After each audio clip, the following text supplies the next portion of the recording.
Kamu suka ngerasa nggak semangat kerja, rasanya capek banget seharian dan pengen tidur aja? Kira-kira normal nggak ya kalau terus-terusan kayak gini? Hai, aku Flavia dan welcome back to TFR YouTube channel. Kali ini aku pengen membahas sindrom yang sering banget terjadi di lingkungan sekitar kita, yaitu burnout.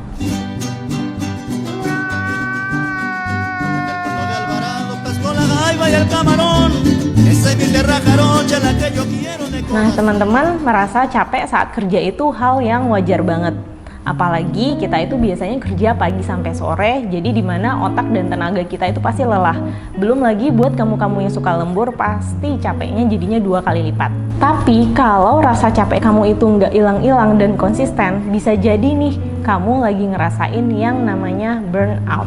No, God, please, no, no! Burnout ini juga lekat banget sama yang namanya hustle culture atau budaya gila kerja. Hustle culture ini identik dengan frekuensi dan intensitas kerja yang tinggi sehingga rentan untuk memicu terjadinya kelelahan masif secara fisik maupun mental yang biasanya disebut dengan job burnout. Gila kerja adalah sebuah budaya yang seolah-olah dibangun di atas mentalitas dan dedikasi pekerjaan yang tinggi. Nah, di budaya ini percaya semakin dedikat kamu terhadap pekerjaan kamu, maka semakin baik juga performa karir kamu. Nah, seperti apa sih budaya gila kerja yang biasanya terjadi sehari-hari? Nah, buat cari tahu nih berapa banyak orang yang terjebak di budaya gila kerja, TFR sendiri melakukan survei kepada responden di mana mereka berasal dari 27 industri yang berbeda dan mayoritas dari mereka itu berasal dari industri teknologi, media, dan retail. Hasilnya sebanyak 60,8% itu ngerasa bersalah kalau mereka kerjanya nggak lebih lama dari yang seharusnya. Bahkan sebanyak 83,8% ngerasa kalau kerja lembur itu wajar. Dan yang lebih bikin kaget, sebanyak 69,6% mereka itu kerja saat weekend loh. Bahkan seorang responden mengaku bahwa working hours-nya itu sekitar 100 jam per minggu. Makanya nggak heran banget kalau banyak dari kita sering merasakan yang namanya burnout karena hustle culture ini yang melekat di lingkungan kerja kita. WHO sendiri mendefinisikan burnout sendiri sebagai sindrom di mana kamu mengalami stres kronis di lingkungan kerja. Dan sindrom ini menyebabkan kamu sulit untuk menyelesaikan pekerjaan karena kamu stuck di pekerjaan tersebut. Namanya kamu juga pusing duluan, kamu stuck sehingga pekerjaan ini akhirnya nggak terselesaikan dan menumpuk.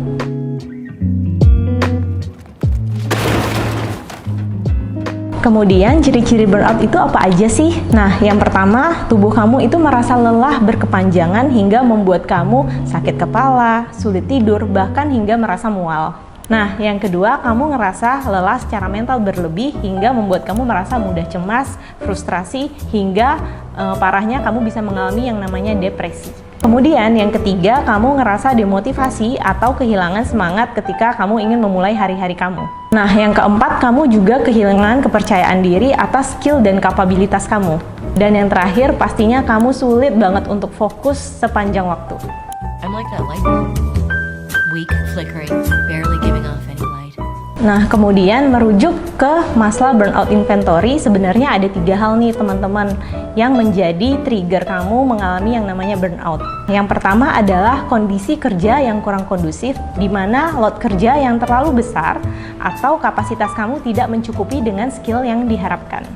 Kemudian yang kedua adalah lingkungan kerja yang tidak menyenangkan, entah itu dengan atasan maupun rekan kerja. Dan yang terakhir adalah kamu kehilangan motivasi internal di dalam diri kamu, sehingga walaupun kamu mencapai sebuah pencapaian, kamu tidak menganggap itu sebagai hal yang menyenangkan untuk kamu. Nah, kalau kamu lagi ngerasa burnout, ada nggak sih yang bisa dilakukan? Ada dong. Yang pertama, walau sedikit terdengar klise, tapi cara yang pertama adalah bagaimana kamu bisa bekerja dengan lebih cerdas, bukan dengan lebih keras. Kemudian kedua, kamu tahu nih tentang batasan mental dan fisik kamu. Ibaratnya kamu bisa set boundaries untuk kesejahteraan diri kamu. Yang ketiga adalah it's about to balance your life and your professional life. Dan yang terakhir adalah gunakan waktu istirahat kamu sebaik-baiknya. Percayalah, dengan istirahat yang cukup, kamu juga akan bisa kerja lebih happy. Selain istirahat and take a break, tentunya burnout ini bisa juga dicegah. Nah, gimana caranya?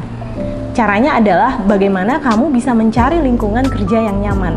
Karena dengan kita memiliki lingkungan yang kerja yang nyaman, itu berarti kamu memiliki support system untuk berbagi stres ataupun load kerja yang kamu miliki. Coba bertanya ke dalam diri kamu, apakah benar ini pekerjaan yang kamu inginkan? Karena kenapa? Karena ketika kamu memiliki sense of belonging yang kuat terhadap pekerjaan kamu pasti juga memiliki alasan untuk berjuang. Sementara sebaliknya, ketika kamu tidak memiliki sense of belonging yang tinggi, kamu akan mudah lelah dan itu akan memicu terjadinya burnout. Kalau burnout yang kamu rasakan sudah too much, bagaimana untuk menyiasatinya? Kamu disarankan untuk berkonsultasi ke profesional apabila gejala burnout kamu itu sudah sangat parah. Misalnya kamu sulit tidur, kamu merasakan jantung kamu berdebar-debar, bahkan kamu merasakan mimpi buruk setiap malam. Nah, jangan sampai burnout kamu berkepanjangan hingga kualitas hidup kamu menurun ya. Kamu bisa berkonsultasi dengan profesional yang bersertifikasi di www.ikigeofficial.id hingga kamu bisa hidup lebih bahagia, memiliki pekerjaan yang lebih bermakna, dan tentunya penuh harapan di dalam setiap hal yang kamu lakukan. Kalau semua cara udah dicoba tapi pas kamu mau kerja rasanya masih malas banget, itu gimana ya? Kamu bisa tonton video TFR selanjutnya. Dan jangan lupa untuk like, comment, and subscribe di YouTube TFR untuk video menarik lainnya. See you soon!